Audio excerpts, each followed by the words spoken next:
Hey guys, Jules here for WhatCulture.com, back again with another episode of the most insane things happening in wrestling right now. The show that does exactly what it says in the tin in the most annoying way possible. You are very, very welcome.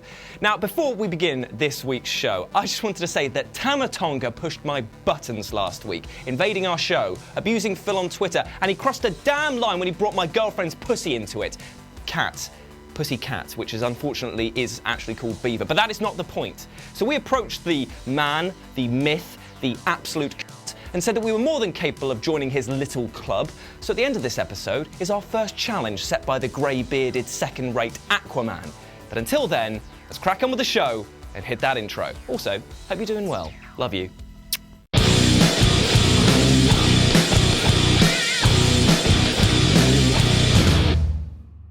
So here we are.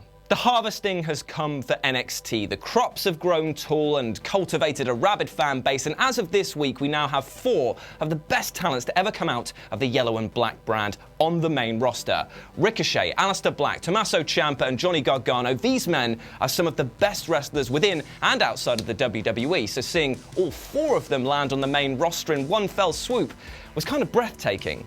However, it soon became clear that the reason we were breathless is because Vince had actually kicked us in the plums, because they have had an apparent repackaging. Now, some of these were slight, and I don't want to be picky, but I have to say that I think we deserve better, so I'm just putting out there that I'm worried how these men are being treated already. First, we have to begin with the crowd, who sounded like they were reacting to an auction rather than an ass-kicking, with minimal cheering and almost an air of confusion surrounding the whole affair. Not a good start. Then we have to look at the location. Debuting all this talent in Lafayette probably isn't the best start. I'm not saying that the area isn't passionate, but it wasn't the New York crowd or the Chicago crowd, and therefore felt a little lackluster. Now, Ricochet did the best out of the 4, flying high as he does, even though the cynic in me says this is going to be toned down to the one plancher that every single talent does when they want to mask when they're going to an ad break. That is just cynical, though. Tommy Champs and Johnny G didn't fare as well, seeing as that 2.5-year storyline with each of them hating each other was just swept away in their first backstage segment, and included a weird bit with Cesaro saying to them, "No one knows who you are." No one knows who these 2 champions are? Come on, Vince, spit on the nose on that one. Now, this segment came before Dream actually took Johnny's championship, but still, at that time, they were both champions. That's not how you should portray them. And finally, we have Aleister. Oh, my sweet baby boy. You've had a tipful of it, haven't you? They debuted him against Elias, who had to set up his entrance by saying, "I'm going to sing a song for myself in the hope that I can slip into a deep consciousness." This line was only dropped so Black could say, "If silence and deep sleep is what you seek, then allow me to help you, for tonight you will fade to black." Now, excuse me for a moment here.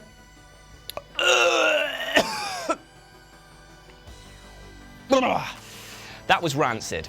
Then they went on to say that he fights for the 9-to-5ers, the blue collars, like he was goddamn Dusty Rhodes. He doesn't fight for the blue collars. He'll turn your collarbone blue when he bloody breaks it, not shuck and jive.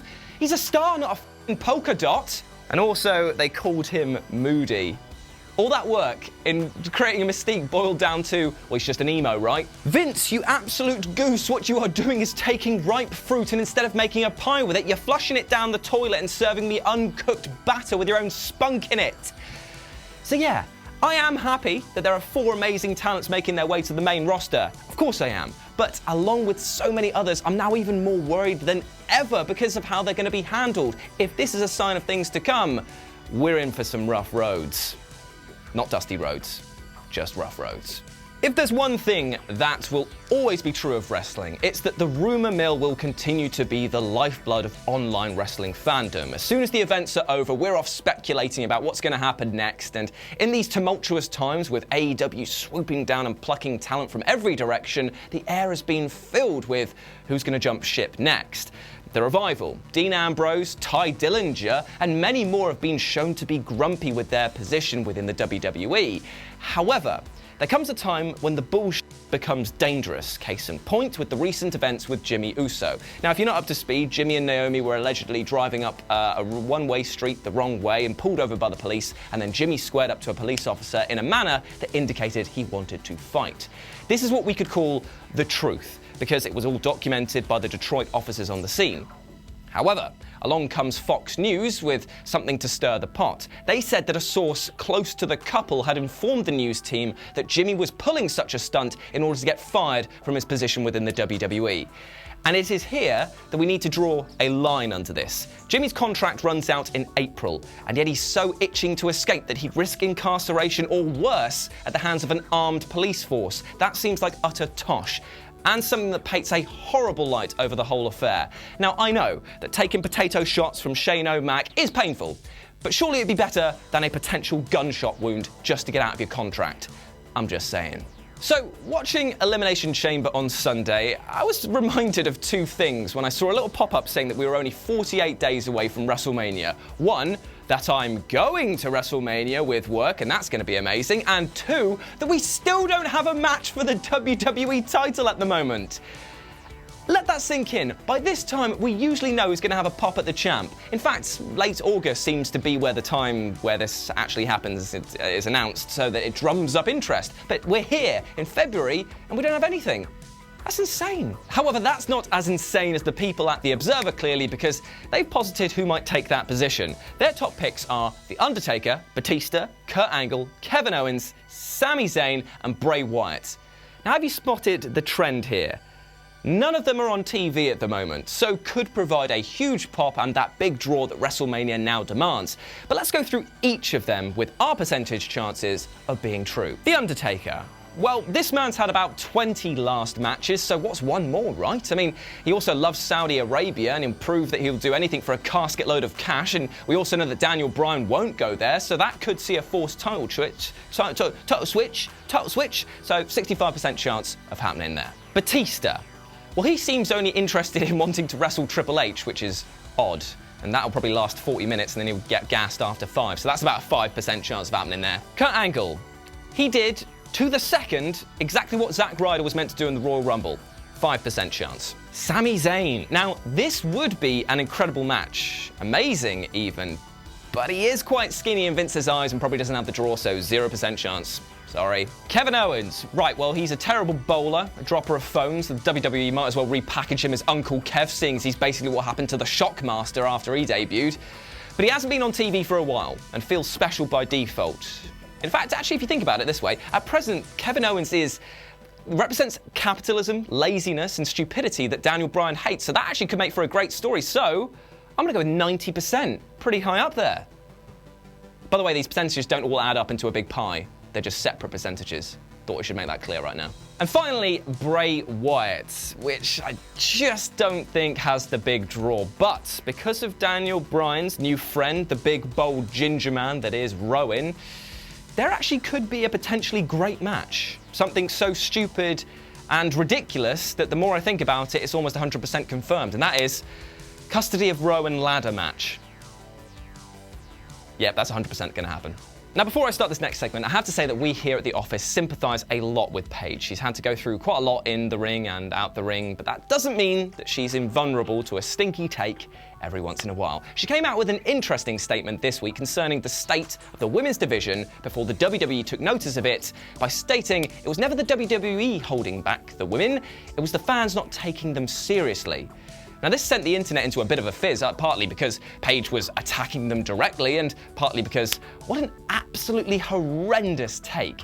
Fans can only react to what they're shown. And what they were shown in the prelude to the Women's Division revival was the following. Trish Stratus was ordered to bark like a dog. WWE road agents told female talent to avoid aggressive moves like the guys do. Jerry Lawler screamed puppies all of the time at the parade of massive fake tits that Vince hired in. And lest we not forget, many of them had no in-ring experience and were only hired for their looks. So hearing Paige say that is incredibly strange. Even more so when you remember that the WWE tried to break her and Alberto Del Rio up by moving them to different brands on purpose and removed her from her GM position that she was actually quite brilliant in, all because, and lest we not forget, Baron Corbin messed up. She lost her job because of him. That makes no sense, right? And I just need to clarify again, by Baron Corbin we really mean Vince. So yeah, Paige of all people should know that it's not the fans that's to blame, it's the trash that they were presented with. Hey, Tama. You know what's insane? You two soy boys, you guys ain't invited to the block party. I'll tell you what, Phil. I've had enough of this. I'm not going to let this man bully us. We're two grown men who talk about wrestling for a living. We're going to join the Bullet Club.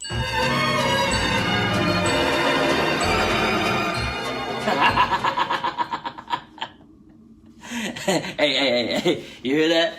Them soy boys want to join Bullet Club. Should we let them in? Fine.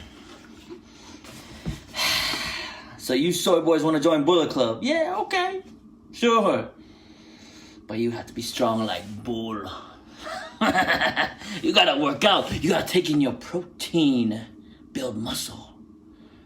So once you two soy boys eat a whole jar of pickled eggs, and then you're in. Yes?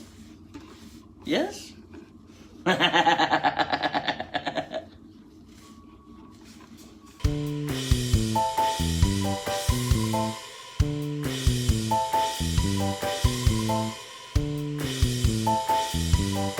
Now stop! Time! Huh. Yeah, I can kind of see the resemblance here. Yeah. But anyway, let's get serious. We need to join the Bullet Club. We have to join the Bullet Club. Thinking about it, I probably shouldn't have worn a Chaos t-shirt. Yeah, you knew we were filming today as well, which makes it an even weirder decision. I just like Okada, okay? Yeah, He's way better than Tama Tonga. Who doesn't? Anyway, right, all we gotta do is eat this jar of pickled eggs, and we're in the Bullet Club. Easy peasy. Okay. But, before you begin, I thought of something. Okay. Tama's a douche. Yeah. And we want to stick it to him any way we can. Okay. So we're not just going to do his challenge. Anyone can do this. So let's make it a bit more difficult. Why? Hot sauce, yeah, over the top, like that. And then, a bit of cranberry sauce, just to make it nice and sweet. It's landed in your hand. Okay, hold on a minute. There we go. Why? Just eat it. You never said anything about this. You just said the eggs. Yeah, but this is more of a challenge. It proves that we got chutzpah, Okay. balls, and I love big balls. For the Bullet Club! For the Bullet Club! I don't like it. Yes, mate. Yes. That was easy. Ah, that's my bit done. Your turn. Ah, right. Bit of an issue here. What? I'm a vegan, so I can't eat that. Tama said we both had to do it. What? For the Bullet Club, Jules. Listen, man, I've got my morals. I'll wear a giraffe head until the day I die, but this Ovum and I, we ain't gonna interact. Jules, I love you, but even I hate you. You goddamn soy boy. Yeah, fair enough. Well, I'll tell you what, I'll make it up to you next week. I'll get on the blower to Tama and I'll smooth this whole thing out. Anyway, have a good weekend. Oh, it's coming up for us, go!